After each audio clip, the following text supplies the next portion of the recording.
Alors, il va falloir maintenant exprimer la quantité d'électricité, c'est-à-dire la quantité de charge qui a circulé euh, pendant le fonctionnement de la pile. Donc cette quantité d'électricité, on la note Q, donc là c'est Q max parce qu'on va considérer que la pile, elle est arrivée à la fin de sa vie. Donc cette quantité d'électricité, elle est évidemment liée à la quantité d'électrons qui a circulé. Donc précédemment, on a calculé la quantité de matière d'électrons qui a circulé. Donc on va pouvoir en déduire le nombre d'électrons qui circulent, donc en prenant cette quantité de matière et en la multipliant par le nombre d'Avogadro. Donc tout ça, ça me donne quoi? Ça me donne le nombre d'électrons qui a circulé. Et chaque électron porte une charge élémentaire petit e qui vaut 1,6 fois 10 puissance moins 19 coulombs. Donc pour avoir le nombre de coulombs qu'on circulait, bah, je multiplie le nombre d'électrons par la charge portée par chaque électron. Donc ça me donne la quantité d'électrons qui a circulé, on avait dit que c'était 1,0 fois 10 moins 2 mol, fois le nombre d'Avogadro 602 fois 10 puissance 23, et on multiplie par la charge élémentaire, donc 1,6 fois 10 puissance moins 19 coulombs. Et donc on trouve un total de 9,6 fois 10 puissance 2 coulombs. Donc ça c'est la quantité d'électricité, la charge qui a circulé au cours du fonctionnement de la pile. Alors, petite analogie entre bah, l'électricité et un robinet.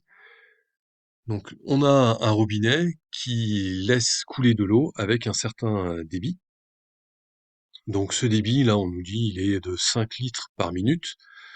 Et j'ai une grosse bassine qui a un volume de 50 litres. Bah, je veux savoir au bout de combien de temps je vais avoir rempli ma bassine. Bah, qu'est-ce que je fais? Bah, je cherche la durée pour que on ait 50 litres qui se soient écoulés. Donc j'ai 5 litres qui s'écoulent par minute. Donc pour avoir 50 litres écoulés, bah, il va me falloir 10 minutes.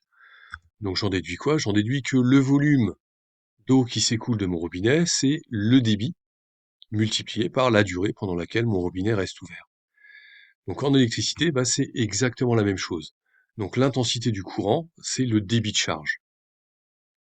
Et le nombre de coulombs, donc la charge électrique qui a circulé, bah, ça correspond au volume d'eau qui s'est écoulé. Donc de la même façon, je vais pouvoir en déduire que la quantité d'électricité échangée, c'est mon débit de charge, donc l'intensité, multiplié par la durée pendant laquelle le courant a circulé. Donc expérimentalement, avec les ponts salins dont on dispose au lycée, on aurait mesuré une intensité de l'ordre de 200 microampères dans le circuit.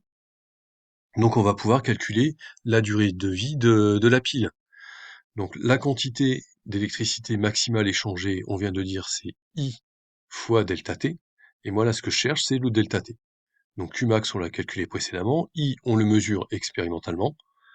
Donc on va pouvoir en déduire que delta T, bah, c'est Qmax divisé par I. Donc on avait dit 9,6 fois 10 puissance 2 coulombs divisé par 200 microampères. Alors attention, on convertit ça en ampères, donc 210 moins 6.